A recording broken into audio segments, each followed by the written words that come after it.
two Chinese nationals attempted to smuggle a deadly fungus into the U.S., capable of destroying crops and poisoning food. On July 27, 2024, Liu Zunyong was caught at Detroit Airport with Fusarium graminearum hidden in 4 plastic bags wrapped in tissue inside his backpack. This fungus produces toxins that cause fusarium head blight in wheat, barley, corn, and rice, leading to vomiting, liver damage, and reproductive issues in humans and livestock. Scientific literature labels it a potential agricultural terrorism weapon, causing billions in losses annually.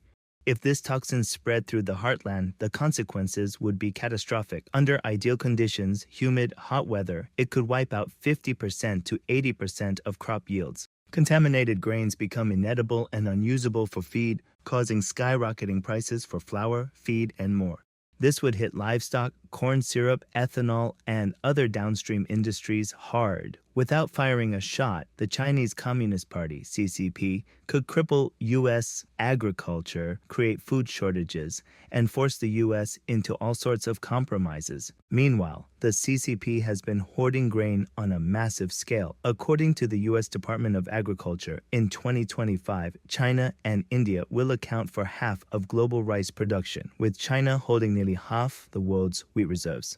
Their corn stockpile is projected to hit 70% of the global total.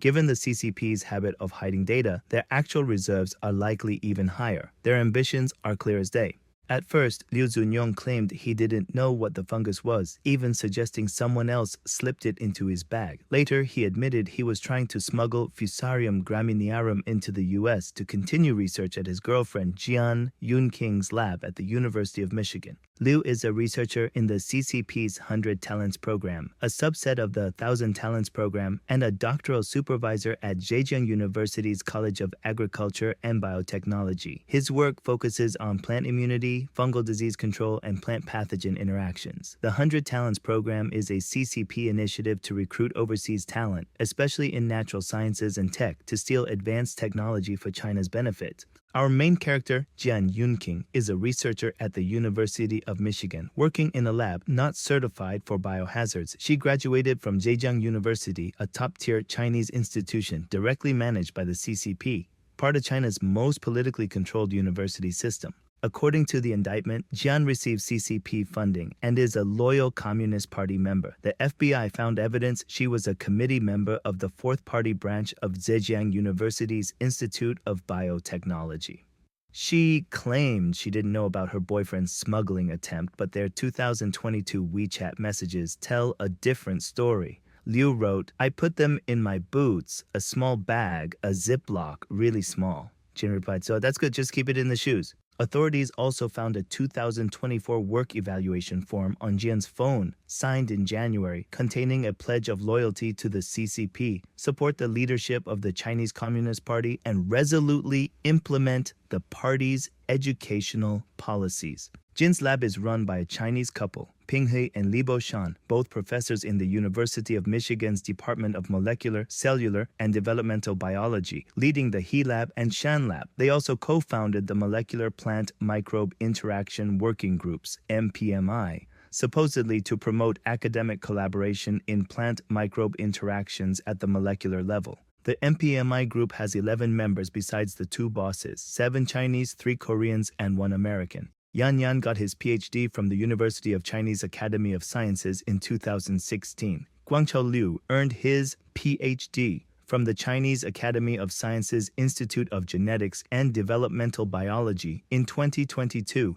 The boss couple also studied at the Chinese Academy of Sciences, CAS, China's top academic institution, directly controlled by the CCP and tied to the State Council. CAS works on critical fields like AI, quantum computing, military tech, bioengineering, and space exploration, often serving the CCP's military or state security. Its philosophy, sociology, and psychology institutes research ways to control public opinion, stabilize society, and manipulate minds for the CCP's stability maintenance system.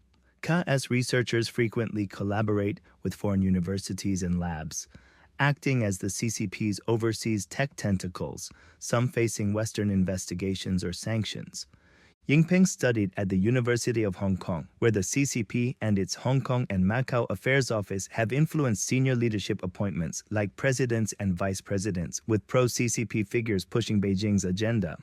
Shen Kechu studied at the University of Cologne, which set up an office in Beijing in 2007. Local Cologne groups tied to the CCP's United Front, like the Chinese Overseas Friendship Association, influence politics through social and business activities. Other Chinese members attended CCP-backed universities under tight party control, where school party committees and CCP-appointed presidents or secretaries hold ultimate authority. In Liu studied at Chungang University in Seoul, which partnered with Chinese universities like Tsinghua, Fudan, and Renmin. It once hosted a Confucius Institute. Sung-il Kim studied at Chong'an and Kyunghee University, the latter still hosting a Confucius Institute.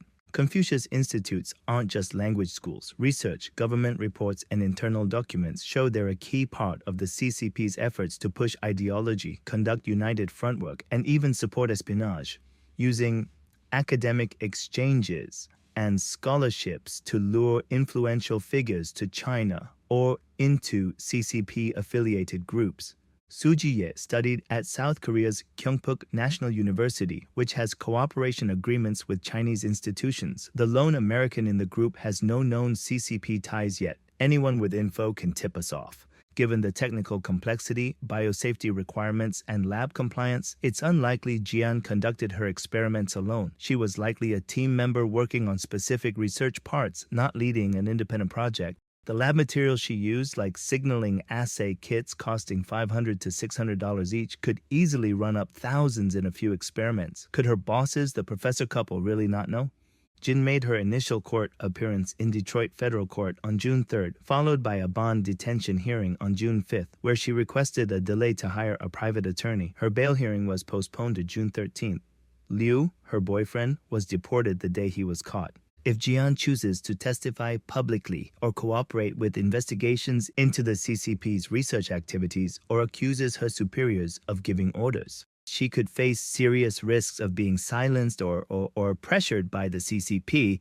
People brainwashed by the CCP's love the party equals love the country education have lost respect for life and reverence for nature. The party's enemies are no longer human. Its desires drive progress. Anything blocking the party's grand goals must be eliminated no matter the cost. Once the party is done using you, you become a liability, and it's time for the party to eliminate you. We hope people overseas break free from the CCP's control, return to their innate kindness, and avoid becoming sacrifices for the CCP's downfall, which is already on the horizon.